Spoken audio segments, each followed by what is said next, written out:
সামনে খয়রান দিকে যাচ্ছে। বন্ধুগণ, গ্রামগঞ্জের রাস্তায় ঢুকেছি। সামনে নাকি খয়রাতি ব্রিজ আছে। খয়রাতি ব্রিজে নাম কি? ও খয়রান, সরি সরি, স্পেলিং মিস্টেক হয়ে গেছে। আমি ভাবছি খয়রাতি, ওই একই হলো। খয়রান আর খয়রাতি একই হলো। 7 11 কিলোমিটার। খয়রাতি ব্রিজে যাবো আমরা। এই দেখুন, লাইভ তো এরা এনজয় করছে, আমরা শুধু দেখার জন্য আইছি, বুঝলেন?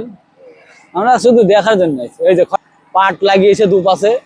আমি এখানকার কথা বলছিলাম বন্ধুগণ, যে বৃষ্টির পানিতে আর হালকা বর্ষার পানিতে এখানে দুপাশের যে ক্ষেতগুলো দেখছেন, এগুলো বিলে পরিণত হয়ে যায়, মানে নদীর মতো দেখা যায়।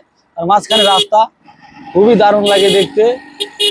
এটা দেখার জন্য আসছি, তবে একটু তাড়াতাড়ি জলদি চলে আসছি। আরো 1 মাস পরে আসতে হবে, যদি আল্লাহ আমাকে বাঁচিয়ে রাখেন। আর যদি পরিবেশ হয় তাহলে অবশ্যই আমি আসবো এই বর্ষার সিজনে, আর আপনাদেরকে দেখাবো ইনশাআল্লাহ। ততক্ষণে আল্লাহ আমাদেরকেও বাঁচিয়ে রাখুক, আপনাদেরকেও বাঁচিয়ে রাখুক। দোয়াই সবকিছু, দোয়ার উপরে অনেক কিছু করা যায়।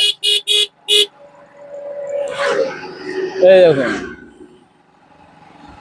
গ্রামগঞ্জের রোড বলে কথা, বড় বড় মোড়, আর মোড়ের আশপাশে বাড়ি। আর বাড়ি মানেই ছোট ছোট পিচ্চি, আর পিচ্চি মানে রিস্ক, রিস্ক মানে অ্যাক্সিডেন্ট, আর অ্যাক্সিডেন্ট মানে জরিমানা, আর জরিমানা মানে পকেটের টাকা। কোনো দরকার নেই। আমরা আস্তে আস্তে সেফ ড্রাইভিং করে যতটুকু সম্ভব চালানো, ততটুকুই চালাবো। আমরা রিস্কও নিতে চাই, আমাদের পকেট এমনিতেই ফাঁকা। জরিমানা দেওয়ার মধ্যে কোনো সামর্থ্য নেই। আর জরিমানার চাইতে সব চাইতে বড় কথা কি জানেন?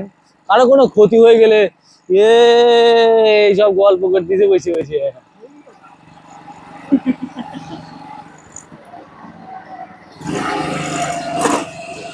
এটা সাঁওতালি ব্রিজ।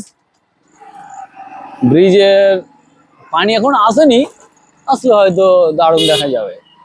এদিকে গ্রাম বাংলার পরিবেশ তো, মানে ঈদ মানে শুভ বিবাহ আর সুন্নাতে খাতনা। আমি আগে কটা টাকা পয়সা হলে বুঝলি, বলে ঈদ মুবারক দেবো, পোস্টার টানাবো। এই এক আন্টিকে দেখুন, সারা বয়স হয়ে গেছে 40 50, এখনো লাল শাড়ি পরে ঘুরে বেড়াচ্ছে। এই গ্রামগঞ্জের এক সমস্যা, বিয়ে শাদিতে বয়স না কমালে কেউ পছন্দই করে না। যাই হোক, সেটা আন্টির ব্যক্তিগত পার্সোনাল ব্যাপার, সেই ব্যাপারে আমি ইন্টারফেয়ার না করাই ভালো। এই রয়্যাল এনফিল্ড, রয়্যাল এনফিল্ডে গেল। রয়্যাল এনফিল্ডে একটা গল্প বলি, গল্প না, এটা আমার মানে মনের স্বপ্ন আর কি। ছোটবেলা থেকে যবে থেকে বাইক দেখা শুরু করেছি না, আর যবে থেকে জেনেছি রয়্যাল এনফিল্ড নামে কোনো গাড়ি আছে, অন্য কোনো গাড়ির প্রতি কোনো চাহিদা নেই আমার। আপনারা হয়তো বলতে পারেন, এবার তুই এখন কই গাড়ি চালাস, মানে চালাই ঠিক আছে, তবে এই গাড়িটা আমার অত্যন্ত প্রিয় একটি গাড়ি। যদি সম্ভব হয়, আল্লাহ যদি কোনোদিন টাকা দেয়, বয়সের শেষ প্রান্তে গিয়ে হলে আমি এই গাড়িটা কিনেই ছাড়বো, বুঝলেন? বাকিটা ওটা পরের ব্যাপার। যাই হোক, গাড়িটার কোয়ালিটি, সাউন্ড সিস্টেম, সব চাইতে বড় কথা কি, গাড়িটার সৌন্দর্যর দিক দিয়ে অন্যান্য হাজারো গাড়িকে হার মানাবে। আর এই গাড়িটা সেই 200 বছরের আগের গাড়ি। এটা আমেরিকান মিলিটারি, আমেরিকান বললে ভুল হবে, ব্রিটিশ মিলিটারি গাড়িটা বানিয়েছিল শুধুমাত্র আর্মিদের জন্য।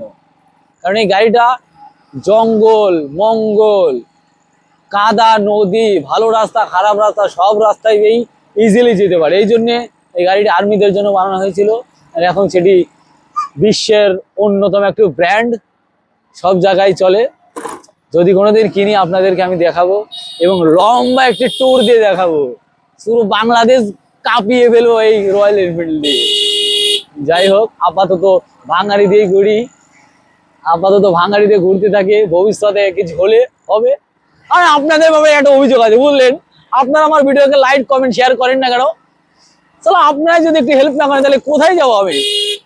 সেই ব্রিজ কতটা উঁচু দেখুন। কিতনে আদমি থে।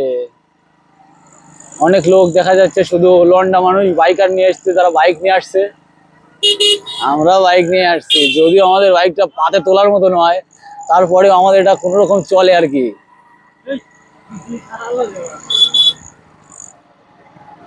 বসে আরাম পাচ্ছি। এ হক তো সিট বেল্ট হক তো বাদে